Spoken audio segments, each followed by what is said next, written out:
So before we start with today's climate science lecture, I wanted to introduce some folks so we are expanding the data and compute team, the people who are here to help you do your stuff. And they're learning. So many of you have probably seen Sami Agarwal, excuse me, in the past via Slack, maybe some in person, but he's here. He's finishing his computer science degree and may or may not stick around for the summer. We've in the meantime hired two interns. Not here is Sungjun Park, who's an undergraduate, as I remember, I was supposed to ask him, here at Columbia University, who's going to be an intern with us starting now and through the summer. And he's primarily going to be as user-facing, so helping you do the tasks you have. Sarika De Bruyne here is also studying computer science as getting her second undergraduate degree, also at Columbia University, and she's going to be focusing a little bit more on the data side, the data ingest side. So that's our data and compute team now is me for whatever good that does. Sami, Sarika, Sungjun, and our support from 2I2C in the form of Raphael Hagen. Questions, as always, go primarily in the Leap Pangeo channel on our Slack, but you can get in touch with us collectively or individually if that's better. And now to our regularly scheduled programming. Can I add something very quick onto that? Yeah, feel free. Sammy's got something to say. Which I guess like the other thing I want to add is the thing that I'm most excited about now that the team has expanded, that we have more capacity, is I feel like a lot of times people come to us when something's broken and then we try to fix it, which is definitely a big part of our jobs. But if there's something cool you want to try that is not from dysfunctional to functional, but working to great, but maybe you just don't have time to look into it. You're oh, I've always wanted to see if I could get this faster, or increase the size of the data, but then my kernel crashes or something like that. So if you have issues like that, where there's just bottlenecks to the work you want to do and you don't have time to look into it because you're very busy, ping us and be hey, I want to do this, but I'm not sure how, can you look into it or something like that? Or just see if there's ways to enable more things where maybe data or compute is the bottleneck. And so I think I would be very excited if people also came to us excited and to try something. And then of course, if something's broken, but I guess that's just my plug for what would be really cool in my mind. Now back to regularly scheduled programming. So let's get started. I'll introduce our first speaker today, Caitlin Loftus. So Kate is a lead postdoc at Columbia working on liquid cloud microphysics parameterizations. And Kate is broadly interested in how hydrological cycles work on different planetary bodies, for example, modern Earth, ancient Mars, Titan, and etc. So welcome. Thanks, Youngchin. So yeah, hey everybody. I think I know most of you, but my name is Caitlin Loftus, and today I want to talk to you about some work. Sorry, let me just remove this. Some work I'm doing with Marcus van Leeuwenhoek here at Columbia, as well as Hugh Morrison at NCAR, trying to parameterize cloud microphysics with machine learning enabled Bayesian parameter inference. And I'll go through all these words throughout the presentation. First, I just want to start by motivating what we are actually physically studying and trying to do. So we're looking at cloud microphysics. So this is kind of the particle scale behavior of clouds, and how we represent these particles in climate models, which we often call parameterizations, is a really crucial but uncertain part of the modeling across a wide diversity of scales. And here you can just kind of see that clouds are kind of spanning size scales from the micro as individual drops to kind of more of the fluffy white clouds we might see on a day like today to kind of the whole planet. Why microphysics? So building and evaluating microphysics parameterizations is challenging because of that multi-scale nature of clouds I just highlighted, as well as a lack of governing physical equations We also have limited direct observations because we care about, these like very small individual particles, where we might have many trillions and trillions in a fairly small volume. And on top of all of that, we also have process nonlinearity and stochasticity, which can always complicate modeling, both from mathematical and maybe numerical perspectives. And so our approach that I've been working on as a leaf postdoc is to use machine learning to computationally enable Bayesian inference to improve microphysics parameterization development. And we want to focus on 3 different ways we can use this methodology. The first has been starting to gain traction in the field, which is to do quantitative parameter selection. So Linnea Hawkins maybe discussed some of this last week or the week before. But we also want to go beyond that and look at some of the other things that are crucial to parameterization development, like separating parametric and structural error, as well as characterizing the origin of structural error. So what do I mean by parametric and structural error and components? So here I'm just showing some kind of building blocks of parameterizations. You can maybe think about these. Here I have examples for microphysics, but this is a very common component of climate and weather models. So we can kind of think about 3 main building blocks to our parameterization. The first is kind of our prognostic variable. So this is what we kind of track through space and time in the model. So in microphysics, this might be something about like liquid mass of the small drops and liquid mass in big drops. Then we can think about what functional forms we want to use to represent different physical processes. So this could be a constant value, this could be a linear function, this could be a power law, this could be some kind of neural network, or more complicated machine learning. And then finally, at kind of the base of this pyramid, we can think about parameters, which we usually think of having kind of a fixed value across the simulation. So this could be something physical, like maybe what's the density of a drop of a water drop. But often, especially in microphysics, we have kind of artificial parameters that are just coefficients and exponents, and their link to physical reality is kind of nebulous. And so that kind of makes it hard to pick what these values are, because they might only have meaning when we evaluate the outputs of the entire model. And going back to kind of what we're trying to do here, we can kind of classify these building blocks into 2 components. One is kind of these parameters, and we can lump prognostic variables and functional forms into structure. And you might imagine it's kind of easy to kind of systematically vary these parameters, whereas varying the structure is maybe a more involved task. And so now I want to talk about what is this Bayesian parameter inference and how we're using ML to make it possible. So this is kind of an evolving methodology that's kind of gaining traction in the climate field. The idea is that we want to pick some optimal parameters based on some target observations and their uncertainties. And we have some kind of physical model with parameterizations that we want to calibrate parameters for. The issue is, if we want to do this in kind of a rigorous way using, say, Bayesian statistics, we might need to run the model millions or tens of millions of times to actually be able to characterize what kind of PDFs of parameters are optimal.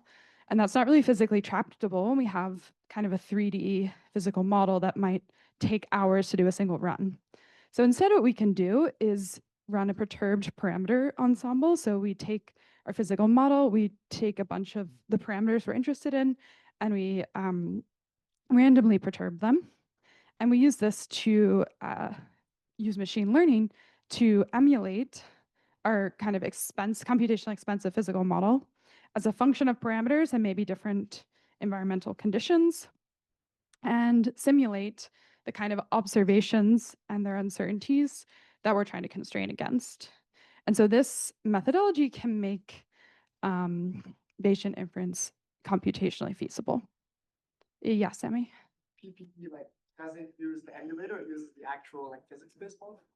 Yeah, so the idea is you would run the actual physics-based model in order to train. The PPE would kind of be the training data for the emulator. And we can kind of iterate this cycle in order to kind of refine the emulator in regions of parameter space that we think are good. And so today I'm going to talk about an application of this methodology for microphysics parameterization development in LES, or large-eddy simulation. If you're not familiar, this is basically a type of atmospheric model where we're kind of resolving the clouds. And we're working with a kind of a framework called BOSS, which can build flexible microphysics parameterizations via a combination of physics and Bayesian statistics. And so the idea is we want to make our kind of simple BOSS microphysics parameterization act like a more complex bin microphysics simulation. And the key difference between these is that the bin microphysics simulation is a lot more complex than the bulk microphysics parameterization. So we want to kind of try to mimic it with fewer degrees of freedom.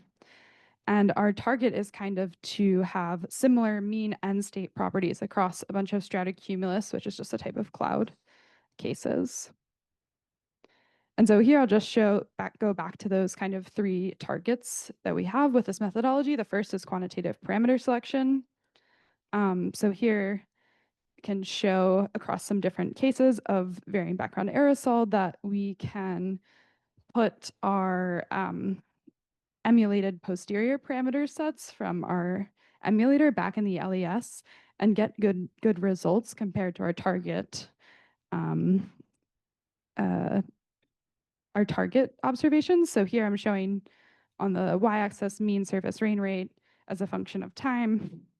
These black curves are just showing different realizations of the target bin simulation. So the variance is just showing like kind of the internal variability of the system.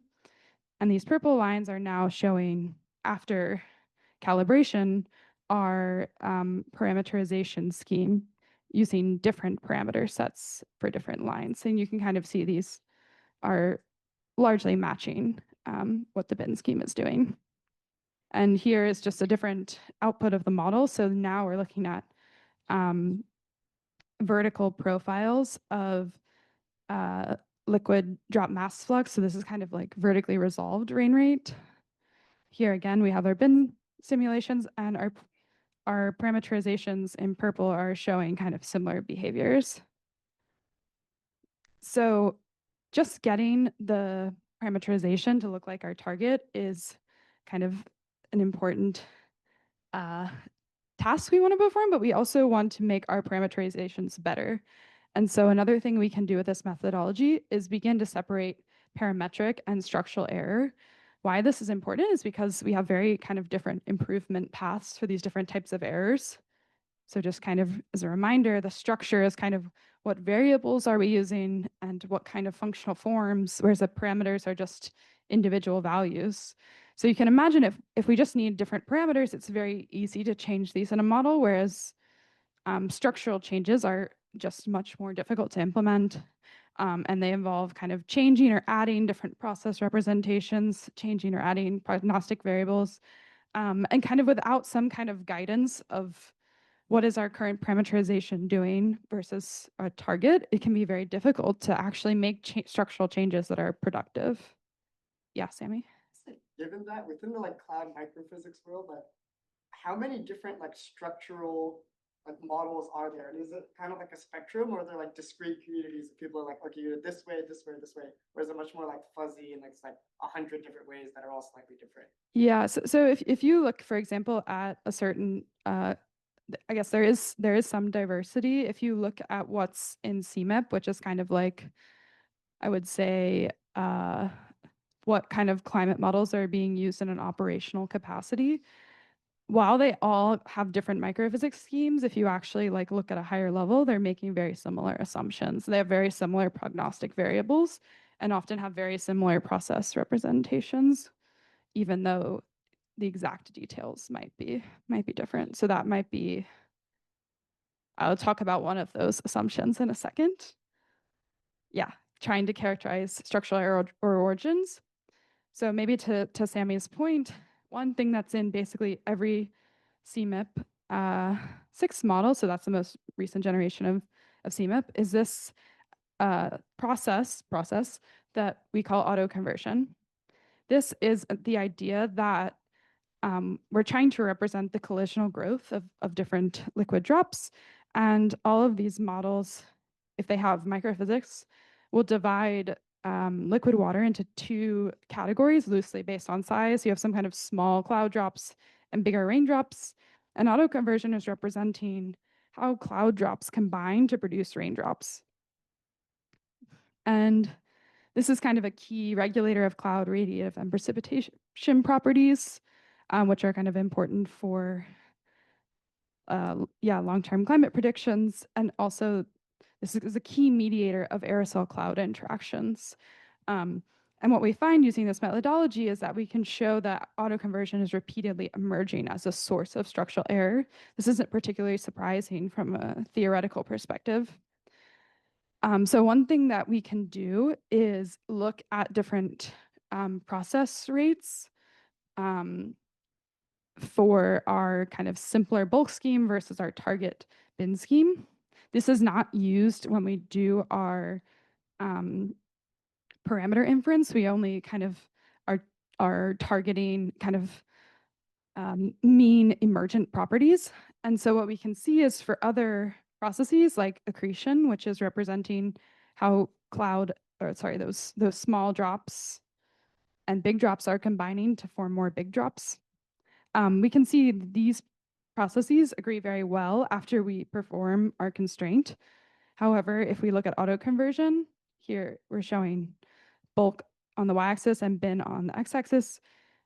These dashed lines are showing 1-to-1, a factor of 10 and a factor of 100 off, and you can see pretty regularly the autoconversion scheme is off by at least a factor of 10, often a factor of 100 relative to the bin results.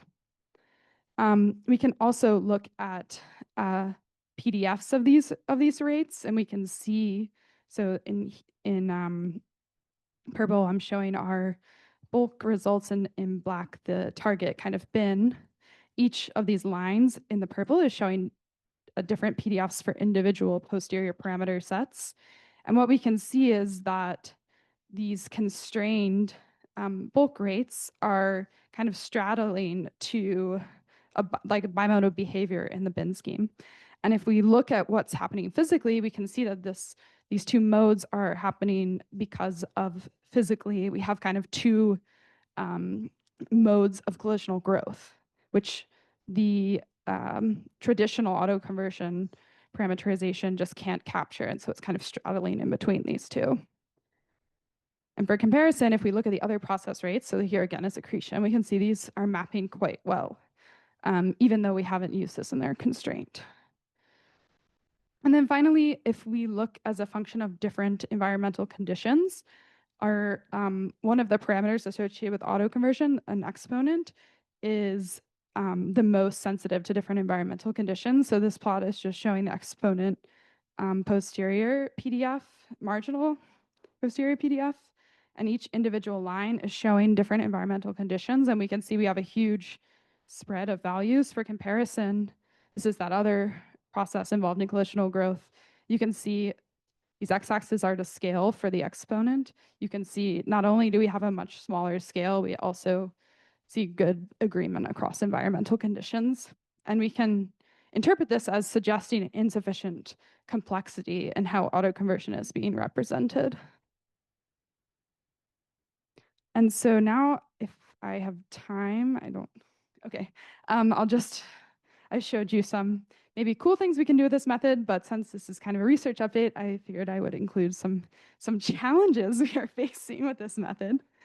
So this is just the idea of this Bayesian parameter inference as a recap. One thing we're seeing is that our parametric inference can be quite sensitive to our emulator. If we do everything else the same and just change the random number seed for training the emulator. And And that includes like hyperparameter tuning. We can get very different optimal parameter sets, which is concerning. The other thing we can see is that ideally we would want, after kind of some iterations of refining our emulator, that we would see some convergence in what are the optimal parameters in our posterior. However, this convergence is maybe slow to non-existent on kind of the number of maybe physical model runs that we would like to be performing computationally. And so I definitely think that this methodology has a lot of potential, but also, yeah, there's still some bumps that we need to work out, and maybe exact quantitative characterization will be a lot more difficult than we might hope. However, that doesn't mean that we're not still getting the kind of our parameterization to look a lot more like our target. Okay, so to recap, today I've talked about how machine learning enabled Bayesian inference can help improve parameterization development via first quantitative parameter selection, second by trying to separate parametric and structural error, and third, and maybe most valuable for parameterization development perspective, is characterizing structural error origins. And today I showed examples from microphysics, but you might imagine that this methodology is maybe more general and could be applied to other parameterizations. And so with that, thank you, and I can take any questions if we have time. Thanks. That was extremely lucid. Thank you. I guess it was a little bit unclear to me, maybe two things about the autoconversion rate. And one of them was if you're getting the bulk results that you want, do you care that the process rate is wrong? And if you do care that the process rate is wrong, couldn't that be added to the targeting to your basically to your cost function so that you would get those parameters right? Yeah, great question. I guess the first point is it kind of depends. We in this setup, we're running LES cases, so we can fit for an individual case kind of optimal parameters. As we try to expand the environmental conditions that our parameterization can work for, we start to have to compromise because of these structural errors. So because we are this autoconversion structure, which is like basically what's in most of the CMIP6 models, can't quite capture how physically we are having collisional growth in kind of stages of efficiency. That means like we kind of are blurring the behavior as we look across a bunch of different scenarios. We're going to have too little rain for some of them and too much rain. So in that sense, yes, we can work around the structural error, but that's kind of only by really hyper like overcompensating. And we could also add the rates to our targets, but if we have a function that can only produce, we base a power law, we can't make those two lumps happen. It's just not possible. We probably, even if we included the rates, we would probably see something similar where we kind of have to straddle as a compromise.